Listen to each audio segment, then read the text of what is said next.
Theme park employees, what are some cool secrets about your workplace? Some Cedar Point secrets. Some of these are from friends who have worked around the park. You probably already knew this, but that $3.50 bottle of soda is $1 2 steps behind an employee gate. Same goes for most of the food in the cafeteria. On most of the larger attractions and rides, we have a system of signals and gestures to make fun of you behind your back. It keeps the long, repetitive and hot day somewhat interesting. Never, ever, ever will we tell you what is wrong with a ride. Also, we'll never tell you when it's going to be up. The only differentiation we can make is if we're told it's going to be a multiple hour fix. At that point, we anticipate a lengthy delay. Yup, we usually know what is wrong and how long it's going to take. Employee dorms could probably double for a gay male brothel. Many times we're instructed to take cars off of a coaster simply because of attendance numbers. They don't tell us that officially. Simply no need to have 3/3 cars on the track when the park is at 50% capacity. Yep, that makes lines longer. Sorry, disaster transport $1 3D glasses are a ripoff considering how short the ride is. But you already knew that. It's fun to watch you flash the ride cameras. We block the pictures on the monitors but can still see them behind the counter. We can also unblock them. All I can think of. Not really theme park, but I used to work at Chuck E. Cheese. Secret. Pretty much everyone there hates kids with an undying fury. One time, a friend of mine started his first day and we had him in the Chuck E costume and a kid came up and punched him in the balls. Without flinching, my friend decked the little crap right in the face. His parents weren't around so we rushed my friend to the back and told the parents the kid fell. Needless to say, my friend was fired that same day. Your friend is a hero. It is no longer available, but SeaWorld used to serve free beer. As a resident of San Diego, I would buy an annual pass for $74, drive to SeaWorld a few times a week after work, drink a few free beers, and go home. Sadly, it ended in 2009. But boy howdy was it great while it lasted. I'm glad someone had sense and did this also. It's really hard to sign the autographs in some of the costumes. In some of the characters you look through the mouth, but have to act like you're looking with the eyes of the character, which means most of their head is above your own. The heads can be really frickin' heavy and stuffy. Lilo was the worst. Plus the water parks are really humid. I almost passed out. CPs at Disney World get free Gatorade. It's the yellow kind. Every Disney prince I met was a gay man. Getting free park entrance was the best part of working there. The pay was the worst. If you see a character rub their eye, it means they need to go backstage because they're going to pass out, feel sick, or are having some sort of costume malfunction. I had to do this twice as Lilo because that costume was frickin' terrible. It's Powerade, not Gatorade, Coke sponsorship. Remember, and it's yellow for a reason. Red looks too much like blood when you puke it up. How many of you have had your plans ruined by some meddling kids and their dog? Only the once, but I had my revenge. Let's just say I know exactly how and why Scrappy Doo never made it to adulthood. I used to work at a place called Camelot Theme Park. It's a modest place in the northwest of England. It was also my first job. I was rides operator, but worked in what they called Section 1, which was the part of the park with all the kids' rides. Years before work there, some employee was apparently killed after being hit by a roller coaster during safety checks, but I'm not sure how much of that is myth. Anyway, relating to the how things work bit in this question, there was a ride there that had been around since it opened in the mid-80s known as the Caterpillar Apple Ride. The cart train was modeled on a giant caterpillar and it went through a big red apple halfway around the track. It was aimed at toddlers and small kids really, but by god it was the most primitive roller coaster I've ever seen. Apart from the chain that pulled it up to the top of the main dip, it ran completely on gravity, and to start the ride you released the brakes, which were clamps on the tracks, not the cart itself, and literally had to push it out of the station. If you didn't push it hard enough it would slow down and stop before the foot of the hill and you'd have to call maintenance to get the stranded people out. My first day operating the ride, the brakes were faulty. It was only meant to go round the track twice. I ended up making it go round 15 times. I went once for about 5 minutes. My mum thought it was really chavvy there. I was so pee at her, comma. Here are some secrets from the wizarding world of Harry Potter. The costumes worn by the team members were designed by Potter costume designer Janie Tamime. Some of the Hogwarts costumes worn by TMs working Harry Potter and the Forbidden Journey were actually used in the films and worn by extras. TMs working Harry Potter and the Forbidden Journey are sorted into houses based on their height. Universal operations, merchandise and food service TMs may usually wear their work wardrobe home. However, the Wizarding World wardrobe items are the only wardrobe items that these TMs may not take home. TMs caught doing so will be immediately terminated and may face criminal charges for theft and IP theft if they do so. After the Three Broomsticks restaurant was designed, the real film set was altered to more closely resemble the theme park restaurant. The male dress robes seen in the Gladrags Wizarding Wear storefront are the same ones worn by Daniel Radcliffe in Harry Potter and the Goblet of Fire. The female dress robes are an exact replica of the ones worn by Emma Watson in the same film. The TMs who work in that area are encouraged to act in character, but they may not say anything that would add to the Harry Potter story. For example, they may not say they know Harry, Dumbledore, or any of the characters, or say what those characters may or may not like or do. For example, if you see a little girl with a stuffed cat, you can say I like your kitty. I have a kitty like that at home. You may not say oh, I'll bet Hermione would like your kitty. I didn't work at a theme park, but my high school English teacher worked for Disneyland while he was in college and told us stories a lot. He said Chip and Dale were the most disgusting guys ever and would have contests to see who could grope the most MILFs in a day. My buddy got thrown out of Disneyland for punching Dale after he groped his wife. At WDW's Magic Kingdom, the food served in the employee cafeteria, or mouseketeria, is not the same food served to the guests. It's run by Aramark Food Services and is much worse. There's a Subway restaurant down there they also run, but they don't participate in any national Subway promotions. $5 footlongs? Nope. Still, it's cheaper than the food served topside. And if you're caught taking food from the cafeteria to the top, especially if you're buying it for visiting family or friends who are playing in the park, you can be fired.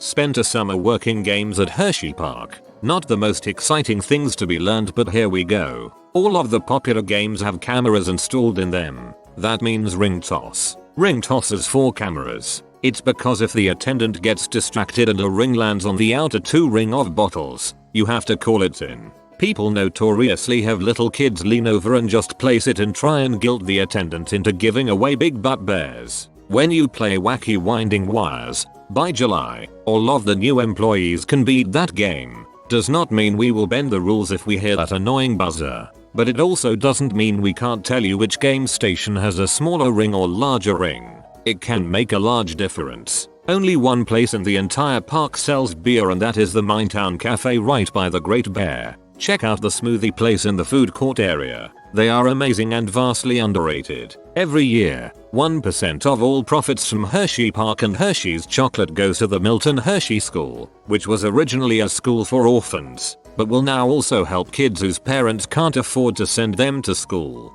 This means the school will never go bankrupt. Ever. That school is worth over $1 billion. If you live somewhere close to Hershey Park, make friends with the employees. They get 2 free tickets per paycheck, 15% off everything in the park, and 25% off everything in Chocolate World. This means make friends with an employee, give them your money and make them buy your chocolate for you. Employees can buy the prizes in the game stalls. I know you're thinking who'd buy a crappy butt dolphin that costs less than a nickel to make, but we love giant butt teddy bears as big as them and they make great birthday gifts. That does not mean we can buy them for guests. This can get us fired. If you are thirsty but also a cheapskate, food vendors can give out free cups of water. Employees have their own cafe outside the park, and it's got all the foods we serve in park, minus the delicious smoothies GRR, at like 75% off. Those $8 burgers are only $2 and are made to order, unlike the generic cheeseburger you get in park. We also had a weekly meals such as Salisbury steak, breakfast for lunch, etc. All I got for now. If I think of some later, I'll add them. Feel free to ask about my time there. I worked for a long time at Santa's Village in Sky Forest, California. It's closed now, but it was pretty famous to Southern Californians at the time. There was a dead rat in the nacho machine, under the metal slope that holds the chips, at the Pixie Pantry for at least a year. We had dead rats pretty much everywhere, just out of sight. The deep fryer oil in the Pixie Pantry was never changed. The insects were just scooped out with a mesh spoon. All the burgers were cooked in the morning and kept in a bucket of water until someone ordered one. Most of the order fresh food vendors were clean enough. Santa Claus was a huge chain smoker. He smelled horrible. The B monorail was known to catch on fire. The bobsled coaster derailed at least once, sending the riders to the hospital. We had a similar accident with the horse-drawn carriage. I don't think any ride operators were actually trained for emergencies. Kids puke a lot. You probably already knew that. Grew up in San Bernardino and the commercials for the place made it seem like a junior Disneyland. Finally went there when I was 10 or so and was immensely disappointed. I worked last summer for Valley Fair, a park in Minnesota owned by the people who own Cedar Fair. These aren't as cool as the Disney World ones, but I have a few. Behind the Renegade coaster is an original Edsel Ranger sitting on a grassy hill. I don't know what it's for and no one there I asked seems to know either. Buy a season pass. As of last year, parking is included, and they cost $60 at the beginning of the season. Regular admission is $48 and parking is $10. Our lifeguards are completely incompetent. They get audited randomly throughout the season, where the company stages an emergency and the guards have to save someone. Almost all of them fail and have to go through training again. People lose a ton of money on rides. I worked in park services, park cleanup, and once found $28 in a day just in bills dropped from a roller coaster. I worked in the games department for 2 summers. Best summers of my life. Games are not rigged, they just require a lot of luck as the odds are against you. One time an NBA player came to play the 3-point challenge. He won. The auditions for characters are tough. To be a face character, they line you up and analyze your bone structure before they do anything else. If your figure, height and bone structure aren't right, you don't even get to go any further in the audition. It's fun though. 3 plus the underground passages in the main park, I'm sure you know what I'm talking about, are pretty awesome, but can be creepy. They aren't all bright and colorful. It's a tunnel system, not an attraction. My childhood nearly fell to pieces when I saw a bench with my favorite characters' heads all lined up in a row on it. I went to school with a girl named Jasmine who looked freakishly like Princess Jasmine. Then she grew up, became a dancer singer, and performed as Princess Jasmine at Tokyo Disney. Being from Orlando, I have worked all the theme parks. Since this thread is overwhelmed with Disney facts, I will instead tell you something about my employment with Wet n Wild. If an attractive, large busted woman was at the top of the slide, the guy working at the bottom of the ride would give the secret boob signal for the lifeguard up top. This was code for the lifeguard to send her down the slide with her hands interlocked behind her head instead of her arms folded across her chest. If a person's arms are folded across the chest, this method prevents wardrobe malfunctions, which is a reason why it is the policy to do so. Because when the hands are interlocked behind the head, it prevents the said female from covering her escaping breasts. It goes without saying that this led to optimal boobage for the lifeguard waiting below. Oh, to reminisce on those scenes, me gawking at those helpless girls through my mirrored sunglasses as they failed to realize that their bosom was exposed for all to see. In retrospect, this may have been an inappropriate use of power. It is also worth noting that when purchasing sunglasses for lifeguarding, the ideal pair will have dark lenses, thus allowing your eyes to wander upon the exposed breasts completely unnoticed. This was another very well-known fact on the job. And it's too late, I've already seen it all. At my park, we spared no expense. We told the public that we breed all the dinosaurs on our island, but that just isn't true. When you are working with such volatile things as extinct animals, the yield isn't 100%, so we actually do most of our breeding and research on a second island a few miles away. You know all your crap that you lose at Walt Disney World? Well, after 90 days of being unclaimed, it gets shipped to a cast-only shopping area in the back of Magic Kingdom parking lot, where it is sold to the slowly cast members for a huge discount. Yay cheap cameras and phones and such. However, when I was working attractions, a lot of the best lost stuff never even made it to Lost and Found. Co-workers would take the items. I know a few that had 5-6 digital cameras and were collecting them. I never understood it. Water is by law free if you go up to any food stand and ask for it. But if you ask for magic water, I guarantee that 9 times out of 10 you'll get a free cup of Sprite. Magic water sounds like a code name for some vodka laced with H or something. I work for Worlds of Fun out in Kansas City for about 7 years. I have a few things to add, but the other Cedar Fair parks seem to have it on the money. These are mostly game related things since that was my department. Despite what you may choose to believe, in games we actually want you to win. How many times you win now, that's debatable. A side point to the games, they are all winnable. Some of them are just really hard. If you have a little kid and are generally pretty nice to the employee in the game and your kid doesn't win, most of us will generally be really nice and let them try again for free or give them some smaller plush for trying. No, we cannot sell giant plush to you, stop asking. Yes, we really do have cameras in all the games and they do work. Seriously, we cannot sell crap to you or give you something for free. 3-point challenge at any Cedar Fair park is completely winnable. I've seen it done. Management, unless you're in a leadership position, will hate you. It's just a fact you have to face. It is actually ridiculously hard to fire bad employees. I have no idea why, but it took us 3 months to fire someone who was tardy literally every single day, by at least an hour, and sometimes never showed up for a shift. Red means stop. Red tags are jail bait. Red tag is any employee between 15 or 14 years old. Eat before you get there. The food is crap and where it's made is worse. You can also leave and come back and just pay for parking again. It's way better than getting terrible overpriced food. The Prowler, Mamba, and Monsoon are the best rides in the park, and the only ones that don't break down at the drop of a dime. If you have a friend that works at the park and is willing to do so, have them use your vehicle information for an additional employee parking pass. You get an extra for free. This plus a season pass equals extra savings. I hate to be the one to spoil it for everyone, but the characters that you see walking around are actually just people in costumes. Hopefully I didn't shatter too many childhood dreams. It's mostly pee. The back. The park guests can't see of the Legoland Billund Castle, Borgen, is a flat, sky blue brick wall. Sorry, that wasn't cool. I don't work anywhere cool like Disneyland or Cedar Point, but I did work at a small, local amusement park. The big secret here is that some of these rides are more dangerous than they look, and all of them are staffed by minimum wage high school or college students. It's a winning combination. Also, the park has paid people to keep quiet about injuries. I'm unsure if that's common practice in the amusement world.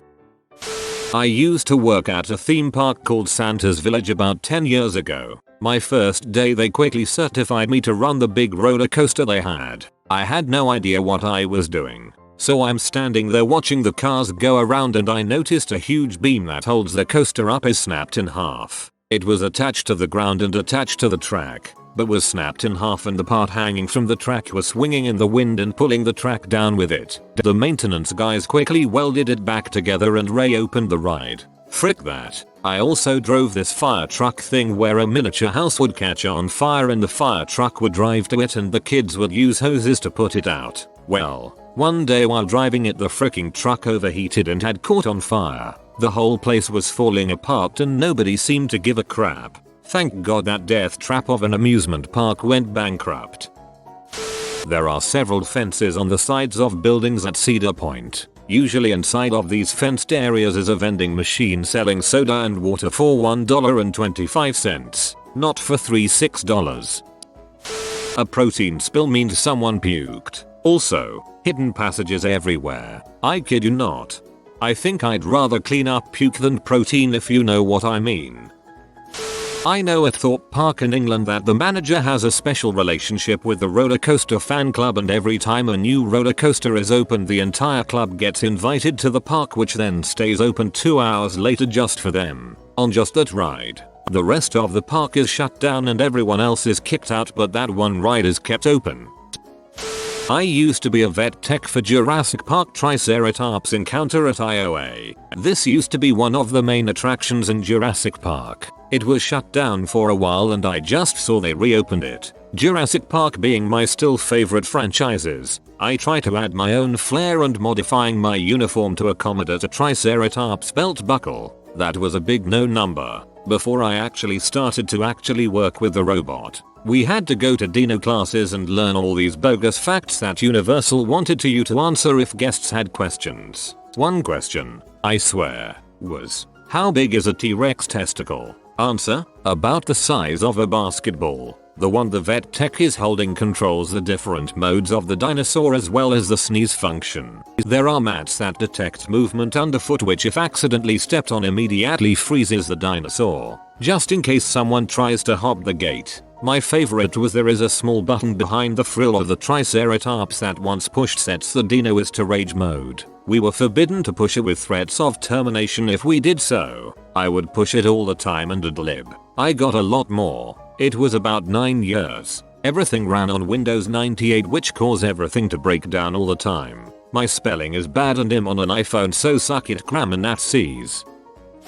Custodians in the park. They are the guys girls who walk around in all white with little hip packs with paper towels and stuff and then carry these little cards. I can't remember what they are called but I remember the year I was there they had Pinocchio on them. Anyways, they're cards that if your child has an accident, throws up, or does one of those things that would honestly just ruin the frick out of their day, a custodian can go with you into any Disneyland store, turn their card into a supervisor at that store, and give you new clothes for them. For free. I worked there 1.5 years and only ever used mine once. They are rare and almost nobody remembers they have them. It's not just for kids either. Say you throw up on your selfie or GF gets her period early or something. Boom, new crap so you don't have to go home in tears of embarrassment. So next time you see someone have a crappy day at Disneyland, refer them to a custodian and it might get less crappy real fast. Not an employee, but apparently theme parks take sneaking in pretty seriously. I sat drunkenly in interrogation for over an hour tonight and had to bail my friend out of jail because he told the ladder cop to frick off. You fat bee. We went in under a fence and got snagged pretty quickly. Overall, worth the 4th degree misdemeanor. Depends on the theme park. I broke into our local historical park and everything went better than expected. Not sure if it's a secret, but Disney World has an entire underground system of accessible walking passages. You can crawl down one manhole in Frontierland and pop up in Tomorrowland, but it's really like a bunch of cement hallways and doors. Universal Islands of Adventure. Cats everywhere. Seriously, if you work at IOA and walk through the park at nighttime, don't stop. They're watching you. Hunting. Disneyland and DCA have about 200 feral cats that roam the parks at night. Instead of trying to capture and move them, they just have a neuter and release policy. Any kittens are given to loving homes. On top of that, there are 5 feeding stations hidden throughout the parks. It's a great way of keeping the park's rodent population down apparently.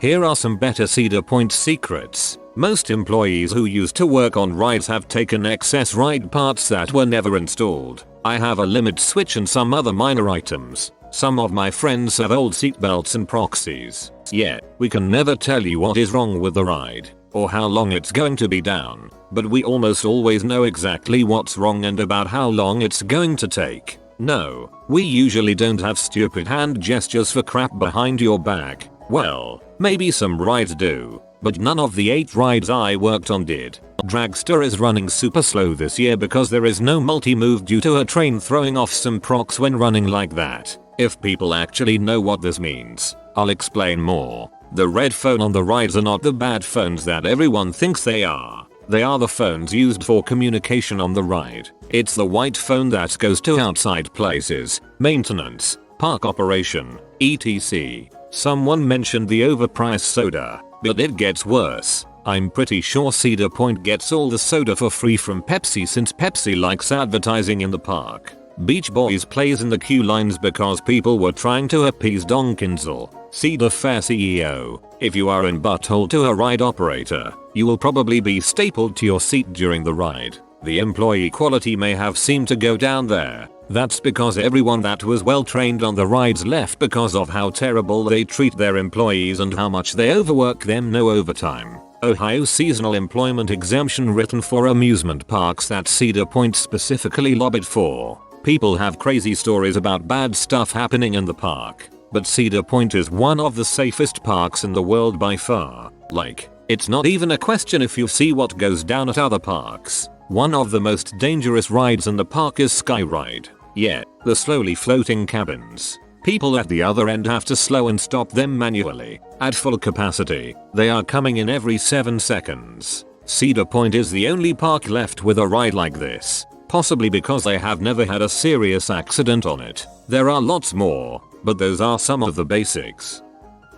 I worked at Michigan's Adventure, owned by Cedar Point, for a while. Not too much that hasn't already been said, but I do know that most people running the rides at that park are hungover or maybe drunk. We only got 3 call-ins before we were fired, and I was told that even if I threw up on a guest, I would not get to go home. I knew of a guy who took all the safety clips off the children's rides, the buckles that require a key to open so that the kids don't open them themselves on the ride. Riding a water ride? Don't. You don't even want to know what is in that water. AFR in a water park means accidental fecal release, and if you see lifeguards keeping you out of a pool, don't go back in, because that's what just happened, and it happens way more often than you think. Nothing is safe. Please don't ask what's wrong with the ride if it's down. We can't tell you, because if we did, you wouldn't actually know what was happening, and would freak out. Just because the safety harness is malfunctioning doesn't mean a few good hits from a maintenance guy won't make it work again soon. I also worked at Disney, and that's been covered extensively. I worked the safari ride, if anyone is interested. If you are new to the channel, you can subscribe. I publish new videos every day. Until then, check another video.